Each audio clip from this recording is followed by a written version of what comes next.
Well, the buying and selling of human organs hit home for Americans when the FBI recently arrested a New York man for trying to broker a kidney. But a CNN investigation shows that the organ trade, it's big business around the world. Drew Griffin of CNN's Special Investigations Unit, he's joining us.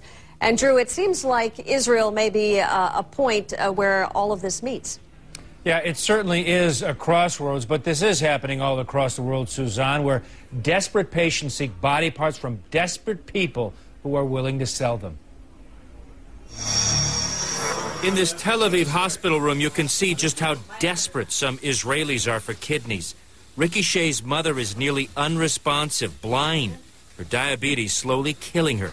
She's been on a national kidney waiting list for years. Sitting beside her, Shea's father, Yechezkel, also a diabetic, who decided not to wait for a kidney of his own and took matters into his own hands. And my father didn't want to be like my mother. So in April, Yechezkel cut a deal with a man who buys and sells kidneys, a kidney broker, who for $100,000 promised new life. The broker? Yes, the broker is not, he's a killer. He went to him and suggest him that for 2 days he became a new man.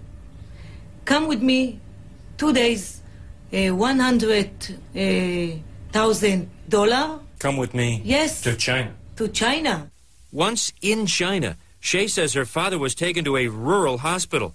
A teenage girl was waiting there. The broker paying $5,000 for the kidney that would go to Yechezkel.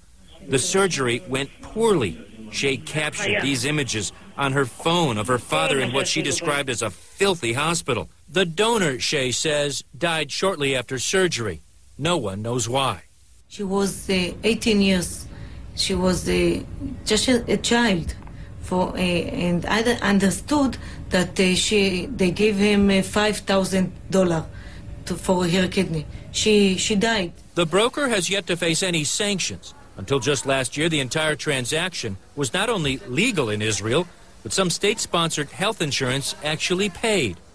Nancy Shepard-Hughes studies the organ trade and says Israel has become a sort of ground zero for both legal and illegal transactions.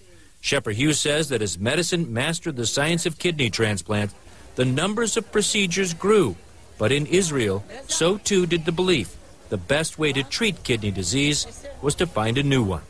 There's a belief, of course, that not only is transplant better than dialysis, but that you want a living donor because it's better than a kidney that was on ice or a kidney that was under a truck. This Israeli kidney broker insists he operates legally because he no longer finds kidneys for clients, but lets clients find their own. But he still wants his face hidden. He says Israelis have a phrase that they don't like to, quote, weaken their own. So when his own mother needed a kidney, she would not even consider the one her son wanted to give her. Your mother, you said, she wouldn't dare take a kidney from her son. Yes. But she would take a kidney from a person she will never know in China. Yes. What's so strange about that?